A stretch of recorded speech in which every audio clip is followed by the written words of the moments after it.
히브리서 11장 말씀에 등장하는 여러 믿음의 증인들에 대해서 우리가 살펴보고 주님께서 그들 가운데 어떤 고백들이 있게 하셨는지를 실제 그들이 살았던 배경이 되는 말씀을 통해서 우리가 하루하루씩 붙잡아 보았습니다. 오늘 본문 말씀은 히브리서 11장에 있어서는 맨 마지막 말씀이고, 그리고 이러한 많은 사람들과 우리가 어떻게 연결되는지에 대해서 보여주는 말씀이라고 생각이 듭니다.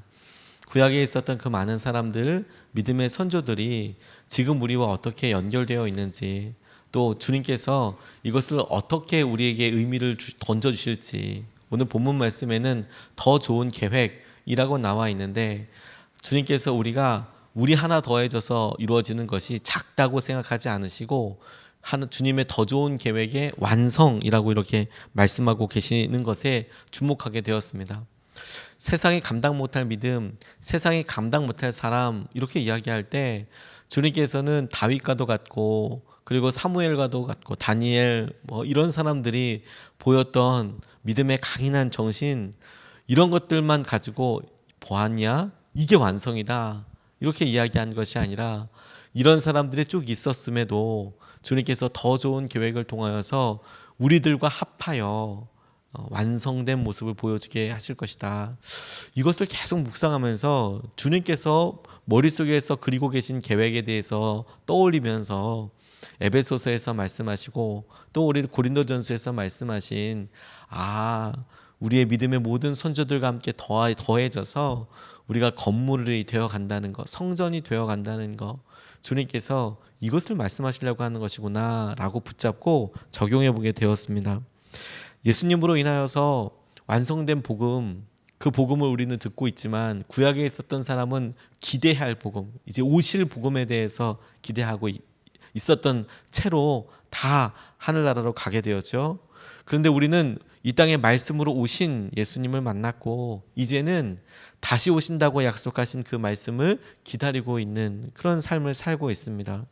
주님이 당신을 통하여서 이루어진 완성을 우리가 나누고 전파하고 살아가는 것을 통해서 이 땅에서 어떻게 완성된 모습으로 드러내실지 우리가 말씀으로 두 가지 살펴보고 같이 기도하고 싶습니다.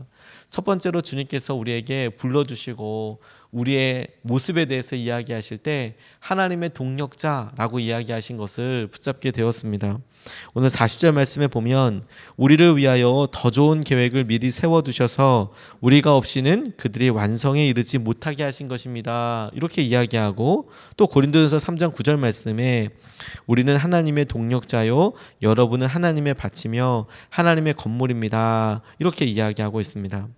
히브리서 11장 40절 말씀과 고린도전서 3장 9절 말씀을 잇대어서 적용한 것은 주님께서 제게 주신 묵상하다가 붙잡게 된 말씀이지만, 저는 이것이 우리 하나 더해져서 완성된다라고 하는 것을 주님께서 건물을 지어 가실 때 아주 소중한 벽돌로, 아주 소중한 위치에 있는 우리의 모습으로, 우리가 우리 스스로 평가할 때 우리의 믿음의 수준이 다윗과 비교할 수 있겠나, 우리의 믿음의 수준을 라합과 혹은 아브라함과 비교할 수 있겠나, 모세와 비교할 수 있겠나.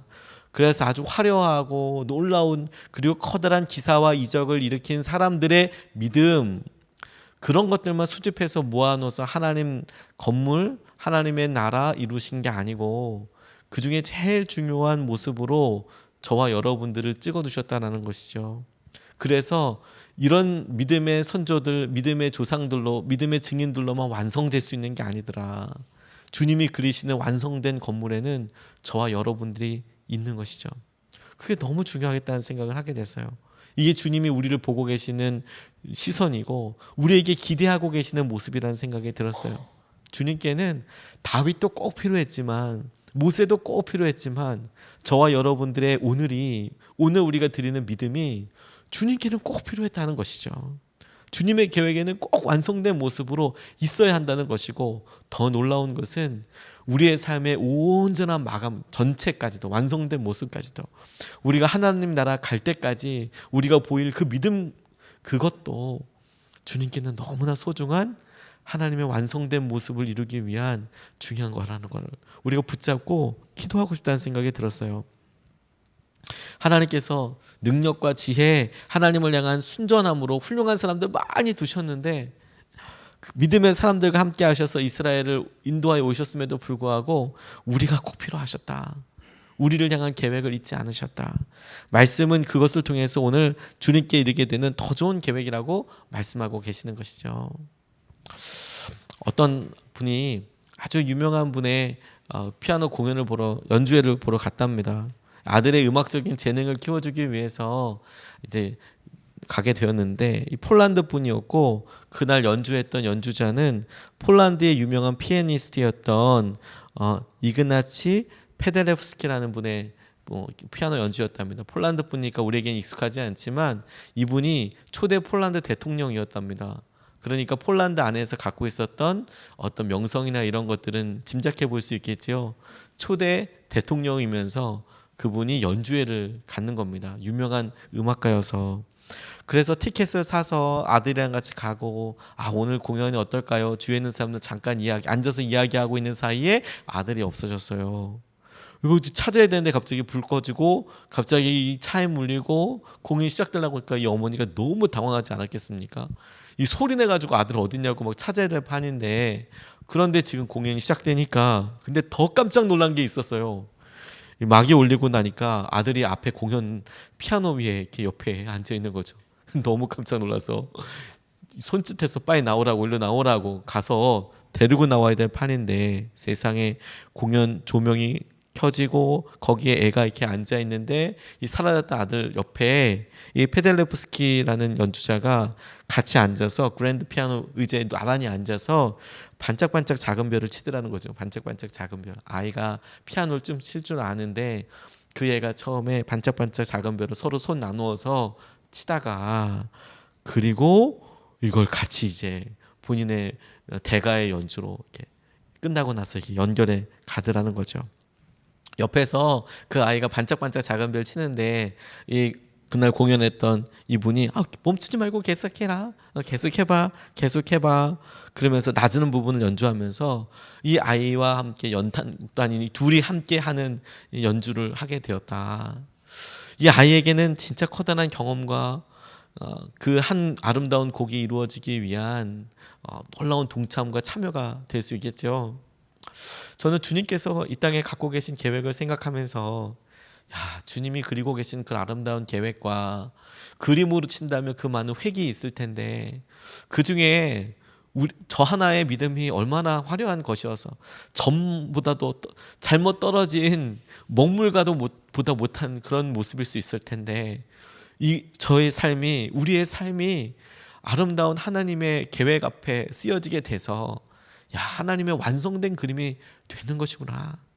너무 감사하더라고요. 하나님, 제 삶이 연약한 이 모습대로 주님께서 행하신 은혜와 마음대로 쓰임받게 해주십시오. 하나님 그렇게 쓰임받게 해주십시오. 그렇게 기도하고 하나님 바라게 되었습니다. 같이 목회하다가 설교를 같이 준비할 때가 있습니다.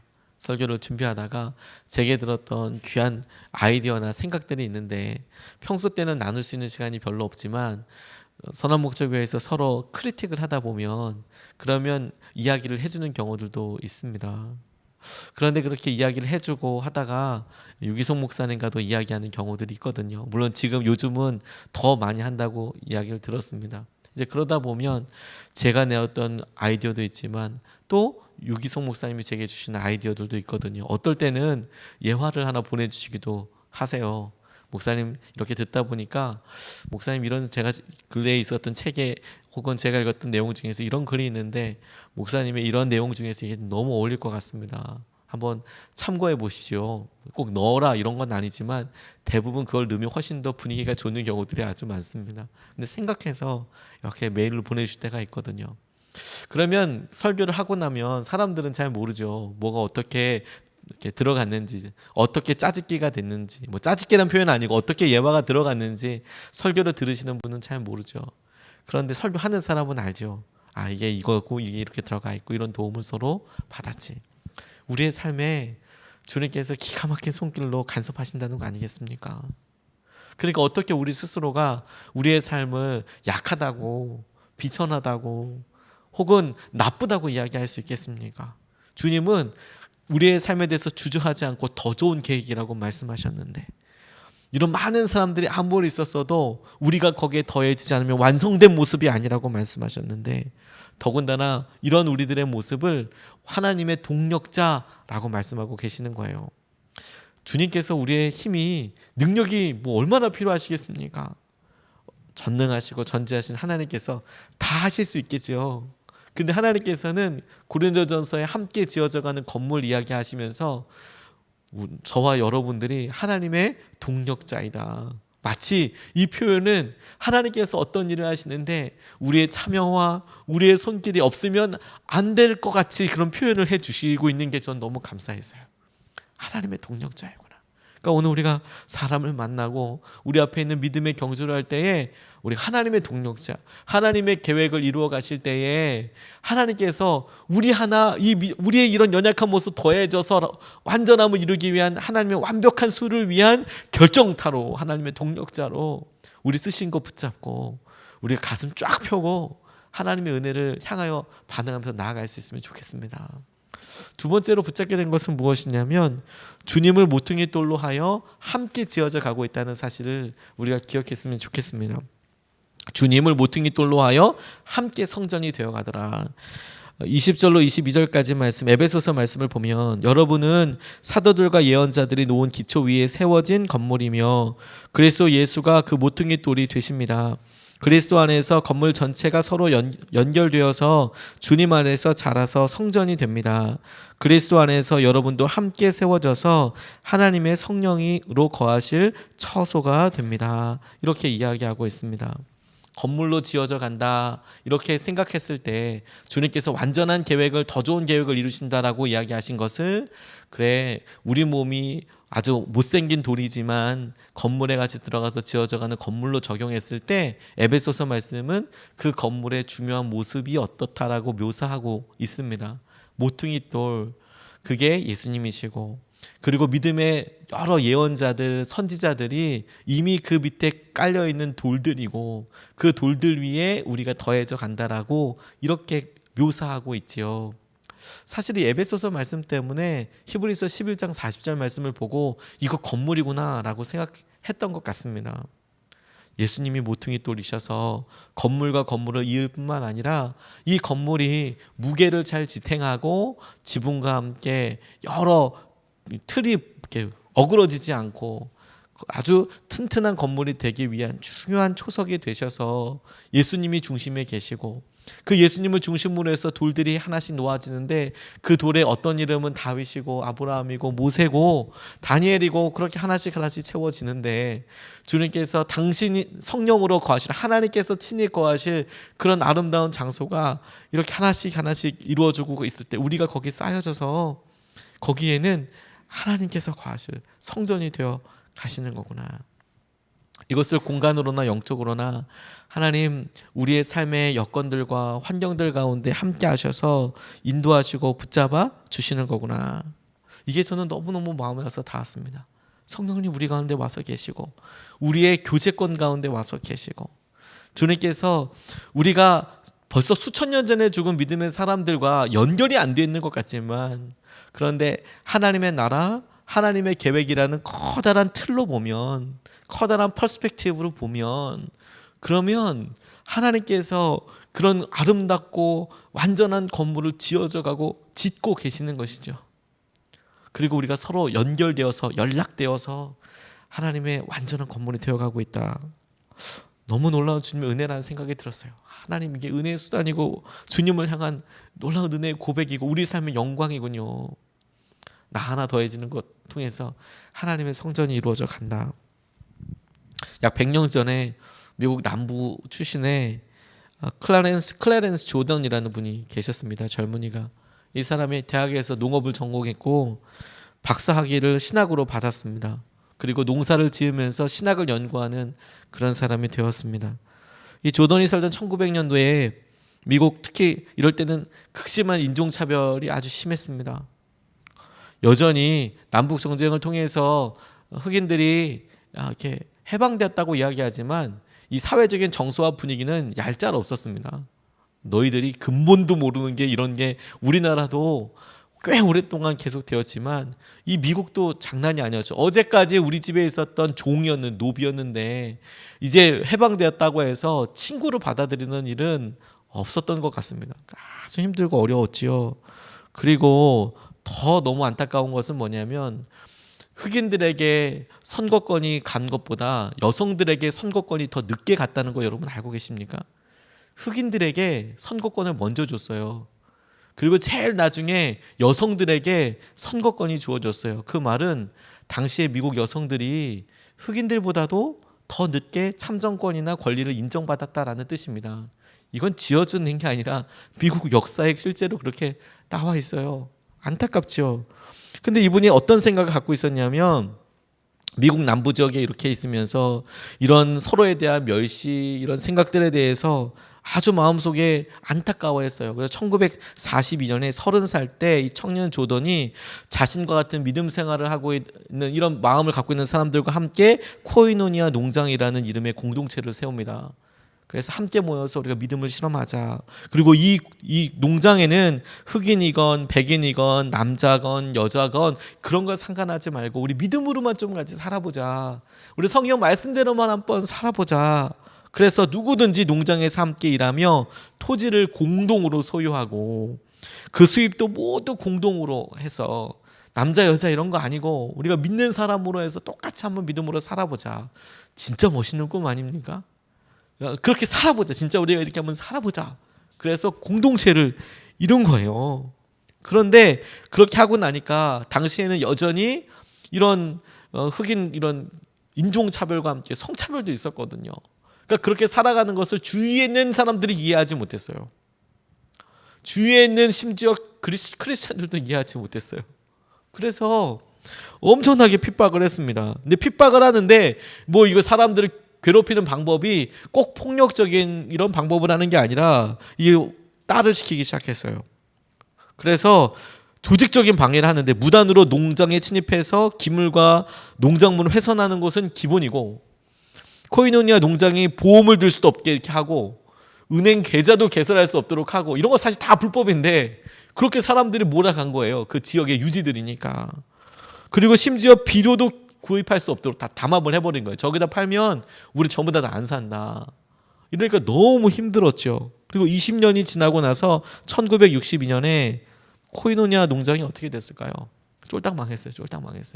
어떻게 버텨봤는데 믿음으로 이렇게 하는데 주위에서 아무도 안 도와준 거예요. 아무도. 그래서 1962년도 코이노니아 농장 성공하지 못했습니다. 그래서 계속 어려움 가운데 한 사람씩 한 가정씩 떠나게 되다가 마지막에 조던 가족을 포함한 단 2가정이 남게 됐습니다. 그게 1962년입니다. 근데 또 다른 축으로 하나님께서 어떤 분을 만지고 계셨어요. 밀라드 풀러라는 분이었습니다. 이분이 대학에서 경제학과 법학을 전공한 사람이었습니다. 20대의 자수성가에서 백만장자가 됐습니다. 밀리어네어가 됐어요. 능력 있는 사람으로 이렇게 됐는데 진짜 아메리칸 드림을 이뤄낸 거죠. 사람들이 다 부러워하는 청년 실업가였습니다. 그런데 이 삶이 너무 행복하지 않았어요. 파경 직전까지 가정 불화가 막 이어지고 나서 어떻게 해볼 수 없는 삶의 끝자락에 있게 되니까 뭐 백만장자고 뭐고 화려한 삶이고 이거 다 포기하고 이거 어떻게 살아야 되나 이렇게 고민하다가 내 모든 재산을 전부 다 사회에다 환원해야겠다는 생각을 하게 됐어요. 다 환원해야겠다. 이거 보이는 거 다 필요 없다. 다 환원해버려야겠다. 그리고 그가 31살 되던 1965년에 전에서부터 들었던 소식 이야기와 함께 이 풀러가 쓸쓸한 코이노니아 농장을 지키던 50대 중년의 조던을 만나게 됩니다. 둘이 만나게 돼요. 그리고 코이노니아를 지켜본 조던은 평소 주변 사람들에게 그리스도에 있는 믿음의 공동체인 교회 건물을 세우는 데 힘쓰는 만큼 가난하고 소외된 이웃들에게 필요한 거처를 제공하는 데에도 동일한 노력을 들여야 한다. 이 생각을 평소 때 계속 이야기하고 있었거든요. 그런데 그게 이 청년 풀러에게도 들린 거예요. 그래서 조던과 함께 거처가 필요한 사람들에게 집을 지어주는 사업을 시작하게 돼요. 그리고 1969년에 처음으로 후원받은 건축자재, 자금, 자원봉사들 참여를 통해서 집 한 채가 완성됩니다. 그게 해비타트 운동이 시작이 됐어요. 사람들이 돈을 기부하고 가난한 사람도 똑같이 살아야지. 똑같이 좋은 집에서 살 권리가 있지. 그 좋은 집이 부자들이 살고 그런 럭셔리한 집이 아니고 크고 다 갖춰진 집은 아니더라도 최소한 그래도 히팅이 되고 이렇게 뭐 따뜻하게 좀 추위도 녹일 수 있고 비도 막을 수 있고 잠잘 수 있고 화장실도 있고 그런 곳이 돼야지. 그래서 싸지만 사람들이 다 자원봉사해서 지을 수 있는 그런 건물을 생각했어요. 헤비타트를. 그리고 이후 풀러가 2009년에 세상을 떠나기 전까지 평생 동안 수없이 많은 사람들과 함께 고통받는 사람들에게 30만 채의 30채가 아니라 30만 채의 건물을 지어줬다는 거예요. 2009년까지 30만 채를 전 세계의 사람들에게 30만 가구에게 집을 지어줬다는 거예요. 무상으로. 그리고 한 사람 더 있어요. 이 영향력을 받은 사람이. 코이노니아 농장 인근에 살면서 땅콩을 키우던 젊은이가 한 명 있었다는 거예요. 그 조던이 왔던 코이노니아 농장 옆에서 그렇게 그들이 고전하고 힘들고 평생 그렇게 하는데 왜 저렇게 사는지를 주위에서 누구보다도 잘 알고 있었던 사람이 있어서 그 어렸을 때 그렇게 자랐는데 훗날 미국의 대통령이 됩니다. 그분이 지미 카터 대통령이었어요. 그래서 그가 대통령으로 있을 때는 어떤 평가를 받았을지 모르겠지만 대통령 그만두고 나서 1984년 헤비타트 자원봉사자로 활동하기 시작하면서 세계적인 그런 단체로 성장하게 되더라는 거죠. 클라렌스 조던이 30살 청년 때 꿈꿨던 거 생전에 빗보지 못했습니다. 그런데 하나님께서 또 다른 돌 하나를 거기다가 잇대어 주시고 예수 그리스도라는 모퉁이 돌을 하나 두신 이후에 거기다 하나씩 잇대고 나니까 처음에는 생각하고 그려볼 수 없었던 그림들, 하나님의 집, 하나님의 놀라운 공동체가 세워져 가더라. 저는 우리에게도 하나님께서 이런 기가 막힌 만남을 주신다고 믿습니다. 예수님의 사람들 교회가 작게는 우리 교회가 서로 만나서 세워져 가는 것을 경험하게 되고 더 크게는 주님께서 이렇게 동력하고 함께하는 것을 통해서 하나님의 교회를 만들어 가시겠구나. 하나님의 거하실 처소를 만드시겠구나. 우리를 부르신 주님의 계획이 참으로 놀랍다라는 생각을 하게 됐어요. 주님의 성전 아직 완성되지 않았습니다.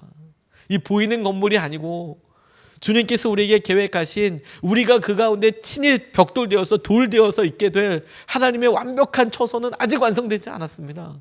근데 그건 너무 화려할 것이고 너무 귀할 것이고 하나님이 거하시는 영광으로 충만할 것이라는 것은 저는 정말 믿습니다. 그리고 너무나 분명한 사실은 거기에 저와 여러분들도 한켠에 있을 거라는 것이죠. 우리가 이 일에 기쁨으로 쓰임받게 해달라고 기도하고 오늘도 우리의 고난과 어려움만 볼 것이 아니라 하나님의 계획을 바라보고 우리 스스로를 다독이고 이끌어가야 될 믿음을 써야 될 날이구나 이렇게 붙잡고 좀 같이 기도하고 싶습니다. 오늘 두 가지 말씀을 같이 나눴습니다. 첫 번째 말씀은 우리가 하나님의 동력자이더라. 주님께서 더 좋은 계획을 만드셨다고 이야기했는데 우리 수준으로는 잘 이해가 안 갑니다. 하나 더해지는 게 뭐 하나님의 계획이 얼마나 큰 겁니까? 내 하나님께서는 히브리서에 무슨 소리냐? 더 좋은 계획을 너를 통해서 완성하게 될 텐데 이렇게 말씀하셨으니 하나님 오늘 우리가 하나님의 동력자로 쓰임받게 해주십시오. 두 번째 주님께서 우리가 예수 그리스도를 모퉁이 돌로 해서 서로 지어져가는 하나님이 거할 처소라고 이렇게 말씀하셨습니다. 하나님 이 일에 우리가 기쁨으로 쓰임받게 되기를 원합니다. 이 말씀을 붙잡고 두 번 나눠서 같이 기도하겠습니다. 첫 번째 이렇게 기도하겠습니다. 주님과 온전히 동행하게 하셔서 하나님의 동력자로서 순종의 기회를 놓치지 않게 해주십시오. 하나님의 동력자로서 오늘 하나님께서 하신 계획들 이루실 텐데 하나님의 동력자로서 순종의 기회를 놓치지 않게 해주십시오. 하나님의 마음과 은혜 가운데 우리가 거하고 알게 하여 주십시오. 이 시간에 같이 기도하시겠습니다.